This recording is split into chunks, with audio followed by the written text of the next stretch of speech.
Bismillahirrahmanirrahim. Assalamualaikum warahmatullahi wabarakatuh. Perkenalkan, kami dari kelompok 2 mata kuliah perkembangan peserta didik yang diampu oleh Bunda Rika Surtika Dewi, MC Psikolog. Saya bernama Siti Alifia Hetunufus beserta 3 rekan saya yang bernama Rima Susilawati Rahmasyami, kemudian Nengwi Familadia, dan juga Wulan Naila Rahma. Nah, teman-teman, di sini kami akan memaparkan tentang STPPA anak usia 9 sampai 12 bulan dan anak usia 12 sampai 18 bulan. Untuk itu kami harapkan kepada teman-teman untuk menyimak video kami. Nah, bismillahirrahmanirrahim. Saya Nengwi Familadia. Di sini saya akan menjelaskan tentang STPPA. Apa itu STPPA? STPPA merupakan kependekan dari Standar Tingkat Pencapaian Perkembangan Anak. Tujuan dari terbentuknya STPPA ini yaitu untuk memudahkan guru dalam menentukan kompetensi dasar yang akan digunakan dalam suatu proses pembelajaran, seperti itu. Nah, di sini ada 6 aspek dari STPPA. Yang pertama, aspek nilai agama dan moral. Isinya tentang apa aja? Jadi isi dari nilai agama dan moral ini merupakan pengenalan terhadap agama yang dianut sesuai dengan kepercayaan masing-masing, kemudian bagaimana melakukan ibadah yang benar, kemudian berperilaku jujur, tolong menolong, dan sebagainya. Dari aspek nilai agama dan moral ini, anak ditanamkan tauhid, kemudian anak dikenalkan dengan alam, tujuannya untuk mengenal Sang Pencipta. Nah, untuk aspek yang kedua ada fisik motorik. Di sini terbagi 2 ya, ada motorik kasar, ada motorik halus, teman-teman, seperti itu. Untuk motorik kasar ini biasanya itu kemampuan gerakan tubuh yang aktif gitu, misalnya berlari, kemudian melompat-lompat, kemudian naik turun tangga dan sebagainya, melempar bola, menangkap bola dan sebagainya. Nah, untuk motorik halus ini yaitu kemampuan dalam mengekspresikan suatu kemampuan yang dimiliki anak. Misalnya kemampuan dalam menulis, kemudian kemampuan dalam menggambar dan sebagainya. Untuk aspek yang ketiga ada aspek kognitif.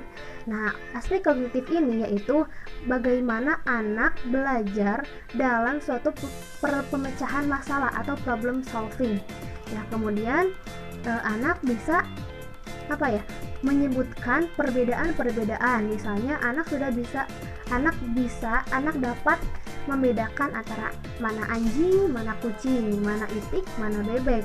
Nah, seperti itu. Dan kemudian dari aspek STPPA yang kognitif ini, anak dapat mengklasifikasikan suatu hewan, misalkan ada kelompok ikan, ada kelompok ayam, ada kelompok itik, dan sebagainya. Nah, untuk aspek yang keempat ada bahasa. Nah, di sini dari aspek bahasa ini anak dapat memahami suatu bahasa. Misalkan anak gemar bercerita, kemudian anak suka mendengarkan cerita, kemudian anak mampu menjawab semua pertanyaan-pertanyaan yang dilontarkan terhadapnya. Nah, untuk aspek yang kelima ada sosial emosional. Nah, dari sosial emosional ini anak rasa tanggung jawab gitu, kemudian kesadaran diri, kemudian perilaku prososial. Anak akan mampu bekerja sama dengan baik, anak akan mampu tolong menolong, kemudian anak mampu melakukan pergantian dalam suatu permainan, ya, seperti itu. Nah, untuk aspek yang terakhir ada aspek seni. Nah, di sini biasanya anak menyukai aspek banyak yang menyukai seni ya. Misalnya anak suka menyanyi, kemudian anak suka menari, ataukah anak suka menggambar, kemudian melukis, ataukah membuat suatu kerajinan dari tanah liat, pasir, dan sebagainya. Assalamualaikum warahmatullahi wabarakatuh. Saya Wulandari Rahma. Saya akan menjelaskan standar tingkat pencapaian perkembangan anak usia 9-12 bulan. Nah, kemarin saya sudah mengobservasi anak usia 12 bulan. Yang pertama, nilai agama dan moral.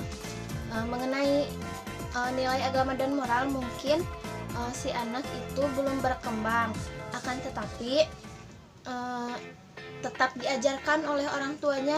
Misalnya ketika dia mau makan, orang tuanya membaca doa sebelum makan. Kenapa? Karena biar si anak merekam gitu, jadi nanti lama-lama kan jadi bisa gitu. Yang kedua, fisik motorik. Yang pertama, fisik motorik kasar.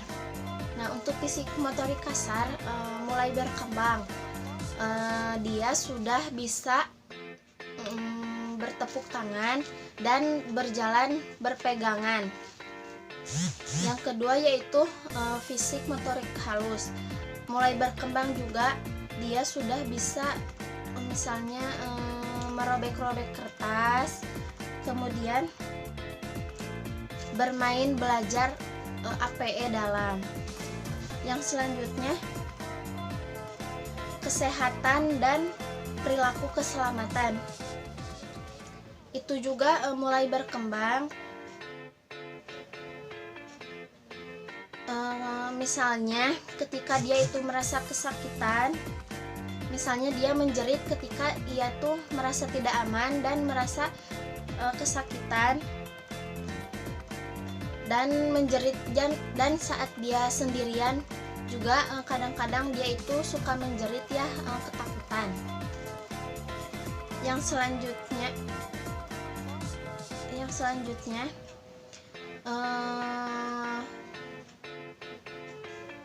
tinggi badan berkembang sesuai usianya, berat badannya juga berkembang sesuai usianya, lingkar kepalanya juga sesuai usianya. Akan tetapi dia tidak mengikuti program pemerintah, misalnya program imunisasi karena alasan tertentu. Yang selanjutnya yaitu kognitif. Kognitifnya juga mulai berkembang. Misalnya kalau ada yang menyuruh, misalnya kalau ada orang yang nyuruh dia untuk duduk, dia duduk gitu. Terus menunjukkan reaksi atas rangsangan. Mulai berkembang juga, misalnya ketika dia itu dipanggil, misalnya dipanggil Dede, nah dia itu sudah nyaut gitu, nengok kalau ada yang manggil namanya itu. Yang selanjutnya itu bahasa. Bahasa juga mulai berkembang. Sedikit-sedikit dia sudah bisa mengeluarkan beberapa kata, contohnya mama, bapak, teteh, dan aa. Dan kalau dia mau sesuatu juga, dia menunjuk ke arah yang dia pengen. Misalnya dia pengen susu formula, nah dia itu menunjuk ke dotnya dan ke arah susunya juga. Atau kalau misalnya dia itu misalnya sama orang tuanya itu dia tuh dikasih minum atau makanan, akan tetapi dia itu gak mau gitu, gak suka atau apa, nah dia itu menangis atau menolak gitu dengan tangannya. Yang selanjutnya sosial emosional. Mulai berkembang juga, cuma dia masih belum bisa untuk mengalah, misalnya berebut mainan sama kakaknya. Yang selanjutnya yaitu seni. Ini juga mulai berkembang, misalnya dia itu bertepuk tangan ketika ia mendengar lagu Mungkin sekian dari saya. Terima kasih. Wassalamualaikum warahmatullahi wabarakatuh. Bismillahirrahmanirrahim. Assalamualaikum warahmatullahi wabarakatuh. Aku Rima. Di sini aku mau menjelaskan tentang STPPA usia 12 sampai 18 bulan. Di sini aku ngambil yang anak usia 16 bulan. Langsung saja kepada pembahasannya supaya mempersingkat durasi dari video ini. Yang pertama ada nilai agama dan moral. Anak yang sudah saya observasi, dia sudah tertarik pada kegiatan beribadah seperti meniru gerakan sholat, sujud, ruku, terus dia juga bisa meniru suara azan gitu ya. Terus yang kedua ada fisik motorik. Di sini ada bagian fisik motorik kasar, maaf. Dia sudah bisa berjalan beberapa langkah tanpa bantuan. Dia juga sudah bisa naik turun tangga dari posisi yang terendah sampai yang tertinggi dengan cara merangkak. Dia juga sudah bisa bangkit dari posisi duduknya. Dia sudah bisa melakukan gerakan menendang bola karena dia sangat suka sekali bola. Terus dia juga bisa mengguling ke segala arah.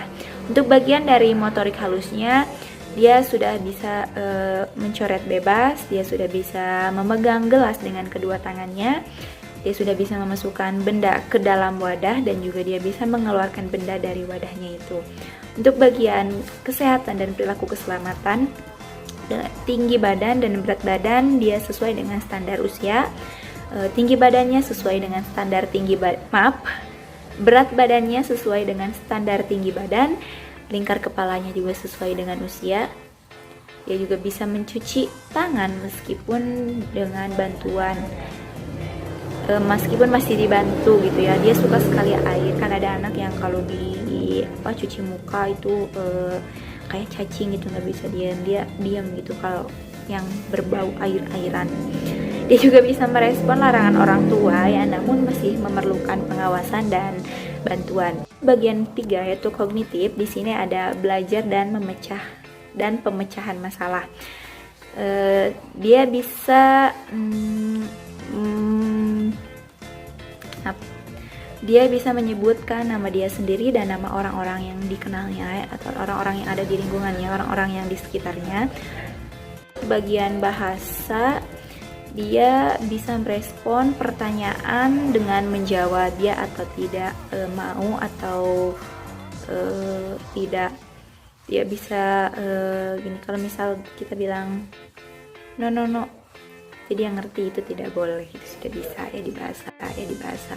Terus di sosial emosional, dia bisa menunjukkan reaksi marah apabila dia merasa terganggu gitu, seperti saat dia sedang main dan permainannya itu ada yang merebut.